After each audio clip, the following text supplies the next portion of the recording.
Ladies and gentlemen, in this Red Gaming Technical video we're going to be discussing partially resident textures, also known as tiled resources.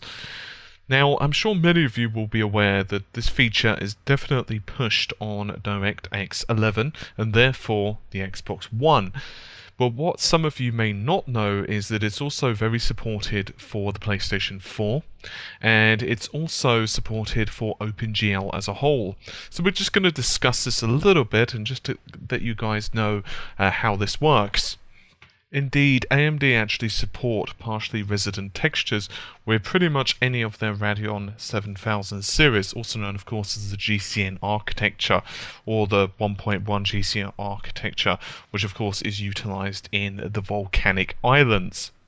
Now, this is very similar to what has been utilized before with the idTech engine, with, say, mega textures, and indeed John Carmack himself has actually said that he's going to be implementing partially resident textures in Doom 4.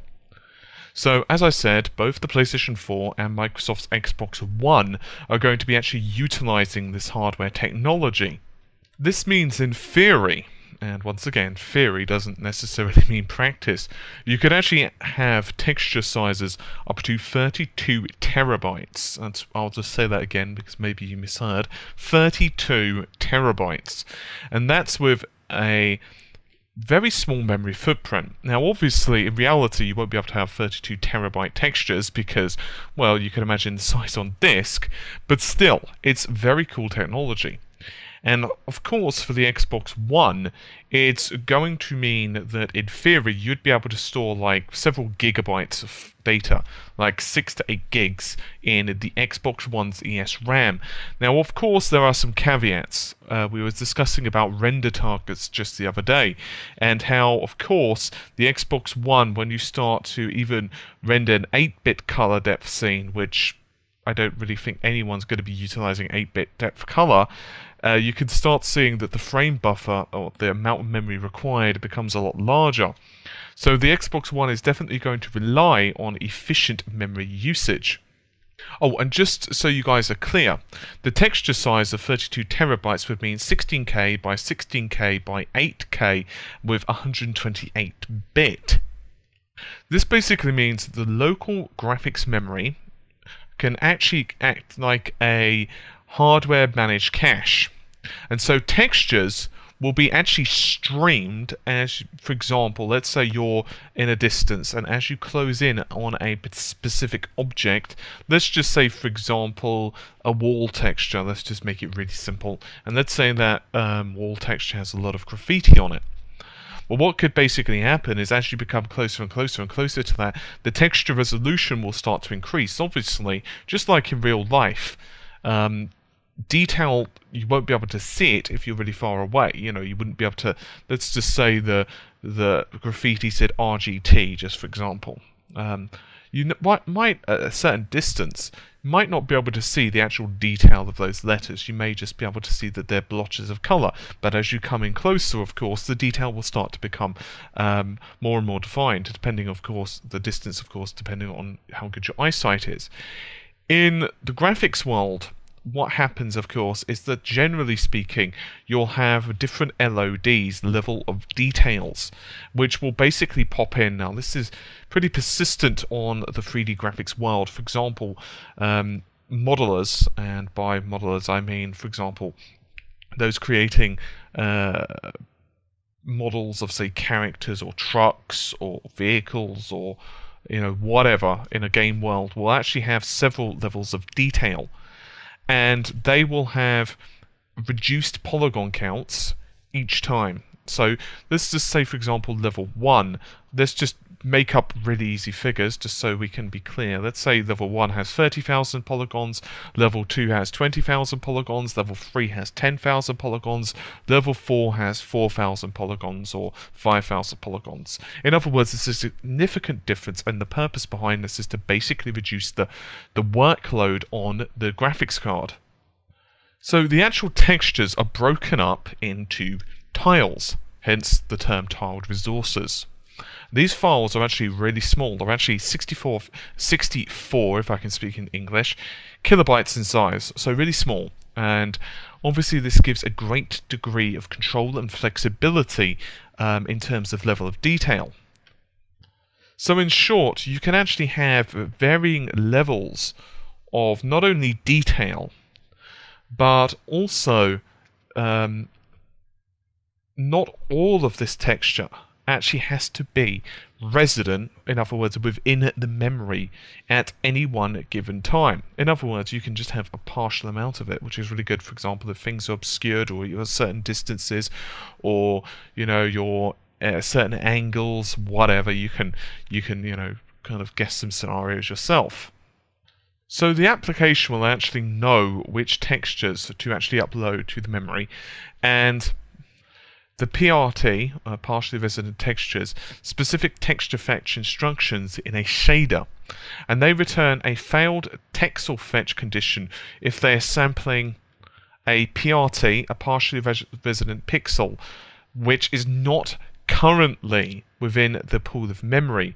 Then that information is actually stored in a render target, and then it'll basically say, okay, well, that texel fetch is failed, and it will actually have a specific location. In other words, using X and Y coordinates to map the location on screen, it will say, okay, well, this is where it's not located, and then it will copy that to the CPU, so the application can then say, okay, well, this is the data that I need, and then the application can choose what to render until the missing data is basically put in place.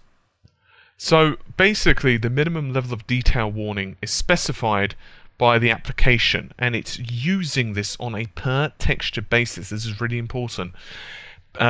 It'll basically figure out that if a pixel, or if a value is below what the level of detail should be in that area, then it will basically trigger a warning, and then it will refresh and put in a new one. So let's say that you're zooming in. Let's say you're at a distance, and then you're, say, using a sniper rifle. And so suddenly you use a sniper rifle and you're zooming in really close to an object. To the game, you're coming in closer. Now, some game engines don't actually realize that you're actually getting closer. They still see the game. I don't know if you've noticed this in a lot of current generation, but they still see it from your point of view. So in short, you're basically zooming in on crappy detail.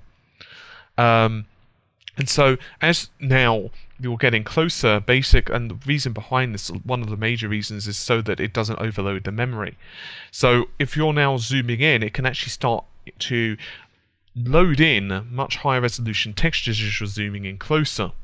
So what it will basically do, and this is a pure example, using AMD's own example, the application, so whichever game, will actually allocate a partially resident texture, whatever resolution, so 16,000 by 16,000, and it will be using the partially resident texture API, application programming interface. So the shader will fetch the PRT, the partially resident texture, data at a specific location known as TEX coords, that's TEX coords, and then it'll basically have two possibilities. The first possibility is that the textual data does indeed belong in the location, so everything's great and wonderful in the world, so a valid color is returned, and so no error. In other words, it's fine.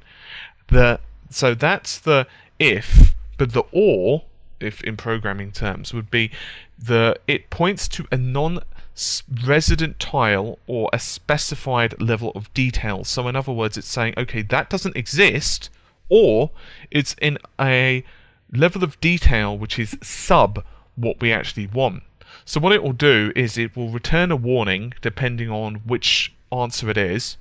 And so it'll return an error code, and then the application will read that and say, okay, this is the error code, this is what I need you to do, and then the application itself will tell it what is then required for it to move forward.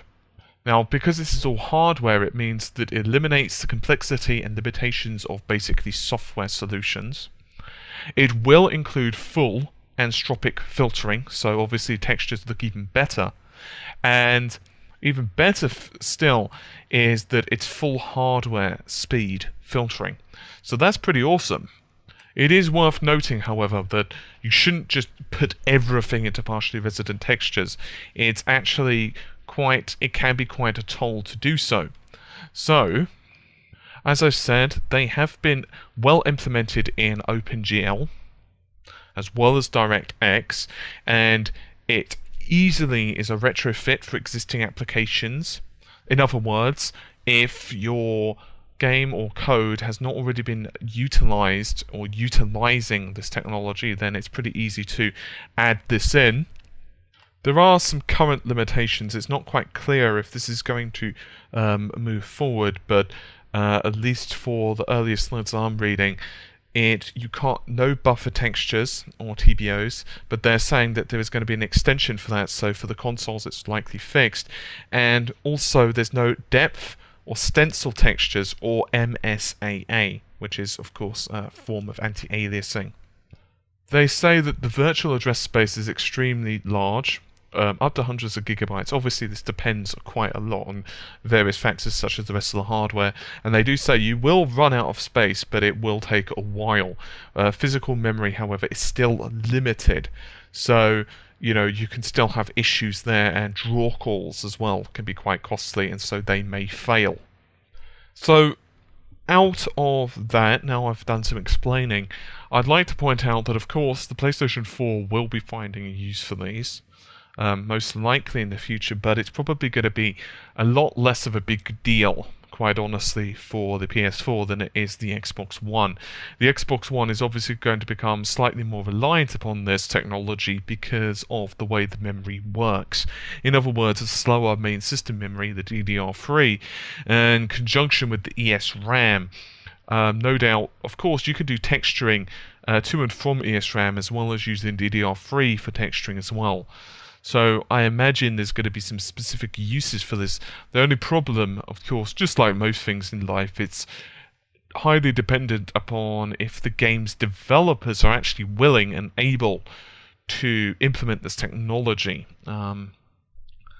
I guess we're just going to have to kind of see what happens in that front. Anyway, hopefully you've enjoyed the video and found it somewhat informative. I'll be resuming my normal services over the next couple of days, and look out guys, because there's something very cool coming on the next couple of days as well. So anyway, I'll see you soon, take care, bye for now.